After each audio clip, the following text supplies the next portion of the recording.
ನಾನು ಮುಂದಿನ 5 ದಿನಗಳವರೆಗೆ ಕರ್ನಾಟಕ ರಾಜ್ಯದ ಹವಾಮಾನ ಮುನ್ಸೂಚನೆಯನ್ನು ಸಂಕ್ಷಿಪ್ತವಾಗಿ ವಿವರಿಸುತ್ತೇನೆ. ಇಂದು ಕರಾವಳಿ ಹಾಗೂ ಉತ್ತರ ಒಳನಾಡಿನಲ್ಲಿ ವ್ಯಾಪಕವಾಗಿ ಮಳೆಯಾದರೆ ದಕ್ಷಿಣ ಒಳನಾಡಿನಲ್ಲಿ ಹಲವು ಕಡೆ ಮಳೆಯಾಗಿದೆ. ಪ್ರಮುಖವಾಗಿ ಕೊಲ್ಲೂರು ಉಡುಪಿ ಜಿಲ್ಲೆಯಲ್ಲಿ 12 ಸೆಂಟಿಮೀಟರ್ ಮಳೆಯಾಗಿದೆ.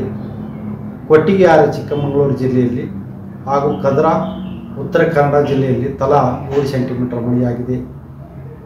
ಈಗಿರುವ ಹವಾಮಾನದ ಸಿನಾಪ್ಟಿಕ್ ಸ್ಥಿತಿ ಏನೆಂದರೆ, ನಿನ್ನೆ ಬಂಗಾಳ ಉಪಸಾಗರದ ಒರಿಸ್ಸಾದ ಕರಾವಳಿಯ ತೀರದಲ್ಲಿದ್ದ ಲೋ ಪ್ರೆಷರ್ ಸಿಸ್ಟಮ್ ಇಂದು ದುರ್ಬಲವಾಗಿದೆ.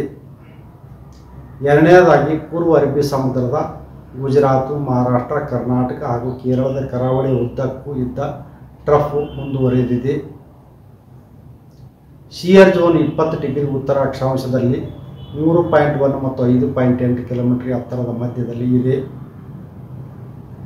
ಕರ್ನಾಟಕ ರಾಜ್ಯಾದ್ಯಂತ ಮುಂದಿನ 5 ದಿನಗಳವರೆಗೆ ಮಳೆಯ ತೀವ್ರತೆ ಕಡಿಮೆಯಾಗುವ ಹೆಚ್ಚಿನ ಸಾಧ್ಯತೆ ಇದೆ.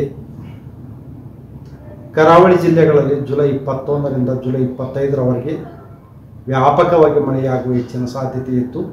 ಉತ್ತರ ಹಾಗೂ ದಕ್ಷಿಣ ಒಳನಾಡಿನಲ್ಲಿ ಜುಲೈ 21ರಿಂದ ಜುಲೈ 25ರವರೆಗೆ ಹಲವು ಕಡೆ ಮಳೆಯಾಗುವ ಹೆಚ್ಚಿನ ಸಾಧ್ಯತೆ ಇದೆ.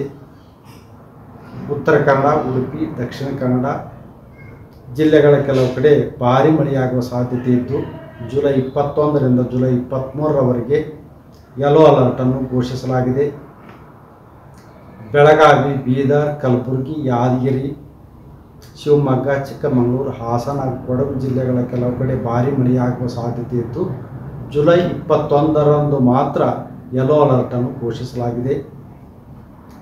ಬೆಂಗಳೂರಿನಲ್ಲಿ ಜುಲೈ 21ರಿಂದ ಜುಲೈ 25ರವರೆಗೆ ಅಲ್ಲಲ್ಲಿ ಹಗುರವಾಗಿ ಮಳೆಯಾಗುವ ಹೆಚ್ಚಿನ ಸಾಧ್ಯತೆ ಇದೆ.